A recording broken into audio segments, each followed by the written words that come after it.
la fédération des chambres syndicales était l'organisme qui rassemblait tous les maîtreurs de France et de Navarre, si l'on peut dire.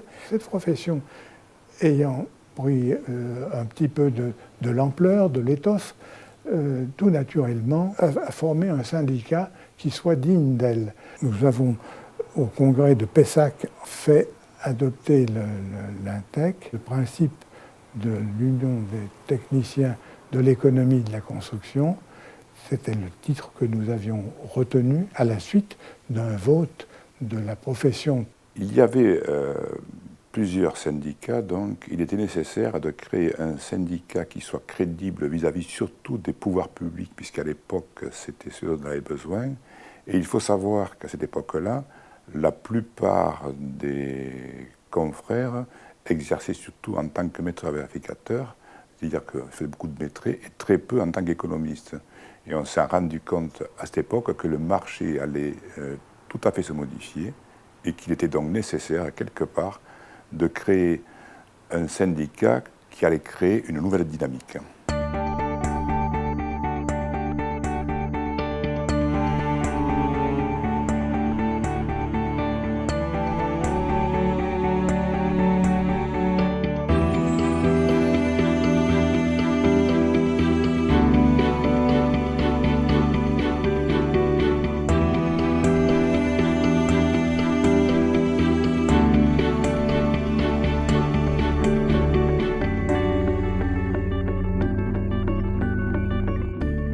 Je crois qu'il y a beaucoup de travail, vous savez, dans les syndicats, travail bénévole évidemment, où il faut aller taper aux portes pour arriver à trouver des adhérents, à trouver aussi des relations avec les pouvoirs publics de la région, avec les privés également. Alors, au niveau de la responsabilité de président de département, au niveau de l'INTEC, notre rôle se porte à faire reconnaître notre métier au sein des maîtres d'ouvrage notamment, promouvoir la profession dans son plus large terme en fait.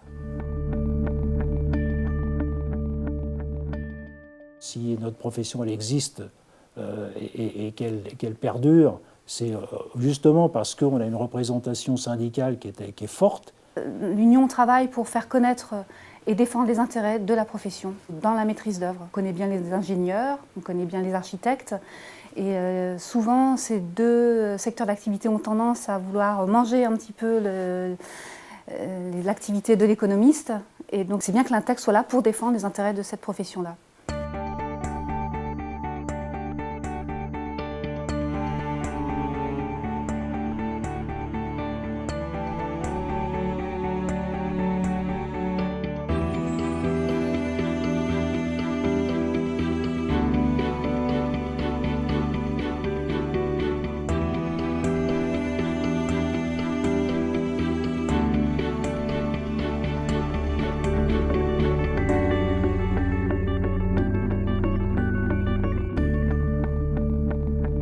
La convention collective a été un très gros morceau dans les années 70 parce que les négociations, on peut dire, avec les syndicats ont duré entre 3 et 4 ans. On a quand même pu sortir une convention qui était nécessaire à la profession vis-à-vis des syndicats de salariés, mais vis-à-vis de notre personnel, parce qu'il fallait aussi que l'on ait des arguments pour obtenir des embauches de gens compétents et des gens qui savaient que leurs droits étaient respectés dans nos cabinets.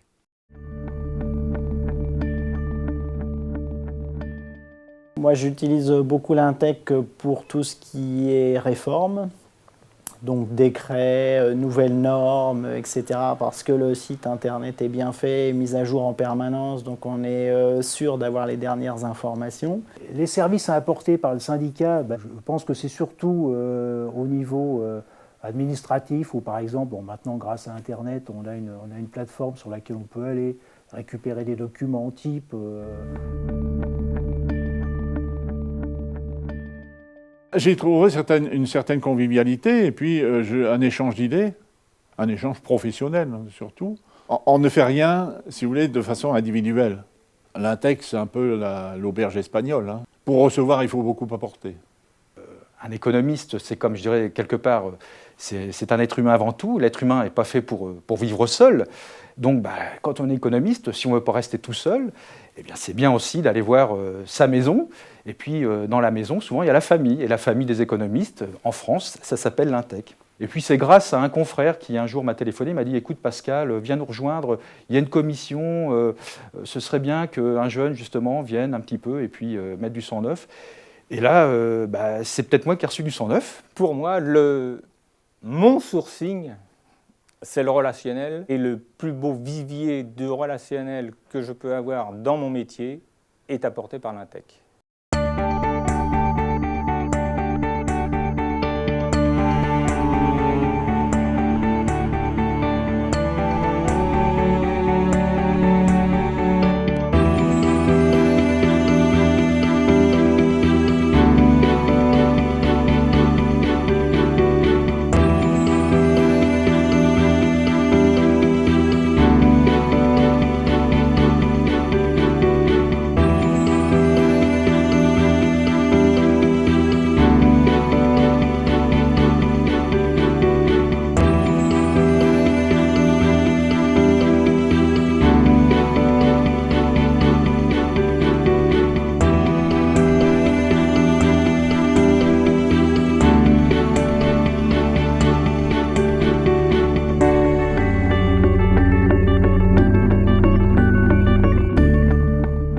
Jean-Pierre Gouel, lorsqu'il était venu à ma rencontre, avait souhaité que nous puissions signer une convention permettant à chacun des économistes de pouvoir se prévaloir auprès des associations départementales pour sensibiliser les décideurs qui étaient les élus locaux à porter un regard sur la pertinence dans leur investissement d'analyser non seulement les coûts de la construction, mais l'économie de celle-ci, en intégrant la projection sur les coûts de maintenance, sur la gestion un peu du patrimoine et sur la gestion un peu des conséquences. Et je trouvais tout à fait intéressant qu'effectivement cette pédagogie, cette sensibilisation à des enjeux de gestion patrimoniale qui doivent être au cœur de la problématique des élus, mais qui ne l'est pas toujours, me paraissait tout à fait pertinent. L'IRIEC, c'est l'Institut de recherche et d'information en économie de la construction. C'est une association loi 1901 qui a été créée en 1995, qui regroupe des maîtres d'ouvrage et des économistes dans le but d'établir des méthodes de travail et de gérer les coûts de construction. Nous avions déjà un salon, une exposition qui rassemblait à l'époque une bonne centaine d'industriels qui venaient exposer dans le cadre des congrès de l'Intec. C'est toujours le cas aujourd'hui, d'ailleurs dans le cadre de nos congrès nous avons toujours un salon, mais nous lui avons donné beaucoup plus d'ampleur et une reconnaissance officielle en le dénommant Salon de la prescription. Le fait de l'appeler Salon de la prescription, nous avons pris une place prépondérante au sein de la maîtrise d'œuvre parce que ni les architectes, ni les ingénieurs conseils n'ont ce même salon. Et je pense que la profession des industriels qui finalement conçoivent des produits et des économistes qui cherchent des solutions pour le compte de la maîtrise d'ouvrage et des architectes, cette relation débouche finalement sur la mise en place de solutions qui correspondent aux besoins et à l'attente du marché. Donc je crois que c'est profitable pour tous. En plus, si ce travail se fait dans un climat de confiance, c'est encore plus agréable. C'est, je dois dire, ce qui se passe depuis des années, hein, vraiment. L'Intec est un des 3 fondateurs du Comité européen des économistes de la construction, avec l'ARIX britannique et la Société des Chartered Surveyors irlandaise. Les chantiers que j'ai mis en route, ça concernait une méthode de mesurement. Chaque pays a des avantages et des inconvénients. Il y en a qui ont beaucoup plus d'avantages que d'inconvénients, mais il n'y en a aucun qui sait tout. Et donc, il n'y a qu'en échangeant au niveau européen sur tous ces sujets qu'on peut progresser, et j'ai nettement la conviction que nous avons progressé.